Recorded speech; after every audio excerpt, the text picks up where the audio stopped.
Visit করে আসছি। এটা আমার দ্বিতীয় পোলিং বুথ ভিজিট। আমাদের ভোটার্সরা, নির্বাচক মণ্ডলীরা আস্তে আস্তে আসছে এবং দেখা গেছে ভোটারদের মধ্যে একটা অত্যন্ত উৎসাহ, আশা নিয়েই আসছে। জাস্ট মাত্র শুরু হলো। নির্বাচন তো 7টার সময় শুরু হয়েছিল, 1.5 ঘন্টা পেরিয়েছে এবং এটা 9টা, 10টা, 10:30 আরও অধিক সংখ্যক ভোটাররা আসবে। এবং ভোটার্সদের যে বডি ল্যাঙ্গুয়েজ, তাদের যে ভাষা, তাদের যে চেহারা, তাদের যে মুখমণ্ডল, তাদের যে বক্তব্য, এটা পরিষ্কার বোঝা গেছে। আপনারাও জানেন এবং দেখছেন ক্যাম্পেইনের সময় যে উৎসাহভাবে বোবাগরাকে 2 হাত তুলে সমর্থন জানিয়েছিল।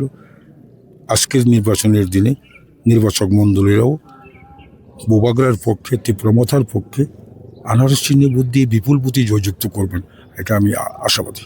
কোনো অভিযোগ আছে এখন পর্যন্ত কোনো অভিযোগ নেই, তবে 15/24 ইভিএম মেশিন 1 ঘন্টা ভোট নেওয়ার পরে ইভিএম মেশিনটা নষ্ট হয়ে গেছে, এটা ওটি চেঞ্জ করবে।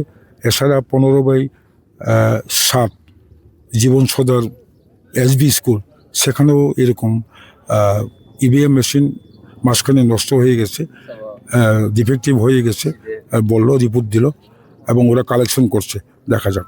এ পর্যন্ত কোনো বড় ধরনের অভিযোগ নেই। কচুছড়া ডেনছড়া কেন্দ্রের প্রার্থী বিপিন দেববর্মা, বিজেপি মনোনীত প্রার্থী, তিনি অভিযোগ করছেন বিভিন্ন কেন্দ্রে ভোটারদেরকে বাধা দেওয়া হচ্ছে তীব্রমথার তরফে, যারাই ভোট দিতে যাচ্ছেন কেন্দ্রে। কি বলবেন, আপনার কি প্রতিক্রিয়া? দেখুন, তারা এইভাবে সারা বছরই একটা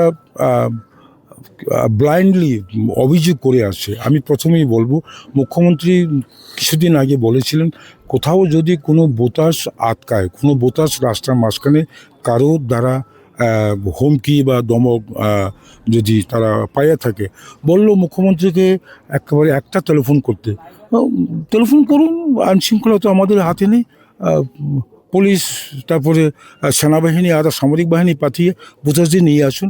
এটা ভিত্তিহীন। আমার কাছে এরকম কোনো অভিযোগ নেই।